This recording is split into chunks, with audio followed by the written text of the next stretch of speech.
new Deputy Governor of the RBI. Dr. Poonam Gupta has been appointed as the Deputy Governor of the Reserve Bank of India. Deputy governor হলেন ভারতীয় reserve ব্যাংকের একজন উচ্চপদস্থ কর্মকর্তা, যিনি গভর্নরকে নীতি নির্ধারণ ও পরিচালনায় সহায়তা করেন।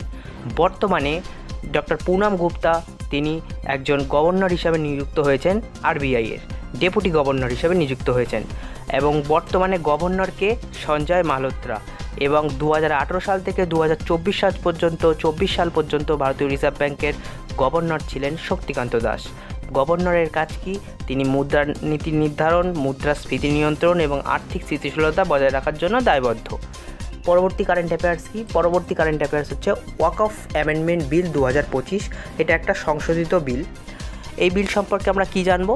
যে দ্য ওয়াকফ অ্যাক্ট 1995 এটা হচ্ছিল মূল আইন।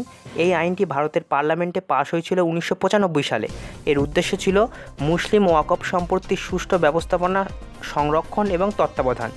ইসলামী শরিয়ান অনুসারে ধর্মীয় জনকল্যাণমূলক উদ্দেশ্যে কোনো সম্পদ স্থায়ীভাবে দান করে দেওয়া, যা পরে ব্যক্তিগত মালিকানা হিসাবে ব্যবহৃত হয় না। এটি ইসলাম ধর্মে একটি চিরস্থায়ী দান হিসেবে বিবেচিত হয়। এর উদ্দেশ্য ধর্মীয় প্রতিষ্ঠান, মসজিদ, মাদ্রাসা এবং গরিব দুস্থদের সহায়তা ইত্যাদি। ওয়াকফ অ্যামেন্ডমেন্ট বিল 2025 এটি মূলত 1995 সালের আইনে কিছু গুরুত্বপূর্ণ সংশোধনী ও পরিবর্তন আনে।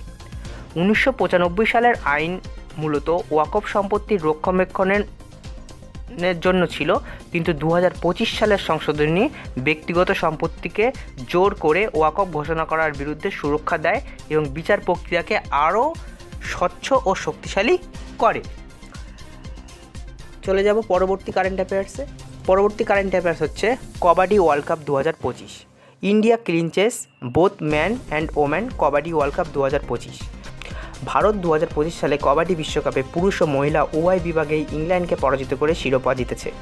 এই প্রথম কাবাডি বিশ্বকাপ এশিয়ার বাইরে অনুষ্ঠিত হয় ইংল্যান্ডের ওয়েস্ট মিডল্যান্ডসে। পরবর্তী কারেন্ট অ্যাফেয়ার্স কি? মহারাষ্ট্র ভূষণ অ্যাওয়ার্ড। এটা কি? মহারাষ্ট্র ভূষণ অ্যাওয়ার্ডটা সম্পর্কে প্রথমে জানতে হবে আমাদের, যে ভারত প্রাথমিকভাবে সাহিত্য, শিল্প, ক্রীড়া এবং বিজ্ঞানের ক্ষেত্রে অবদানের জন্য মহারাষ্ট্র ভূষণ পুরস্কার দেওয়া হয়েছিল এবং দেওয়া হয়। পরবর্তীতে সামাজিক কাজ, সাংবাদিকতা, জনপ্রশাসন এবং স্বাস্থ্য সেবাও অন্তর্ভুক্ত করা হয়। মহারাষ্ট্রের মুখ্যমন্ত্রীর নেতৃত্বে গঠিত কমিটি এই পুরস্কার প্রাপকদের নির্বাচন করেন। মহারাষ্ট্র ভূষণ অ্যাওয়ার্ড কে পেয়েছেন এবারে 2025 সালে? রাম সুতার, যিনি স্ট্যাচু অফ ইউনিটি তৈরি করেছেন। প্রখ্যাত ভাস্কর রাম সুতারের কিছু উল্লেখযোগ্য কাজ এখানে দেওয়া হয়েছে, দেখে নাও। এবার পরবর্তী কারেন্ট অ্যাফেয়ার্স হচ্ছে 2025 এবেল প্রাইজ।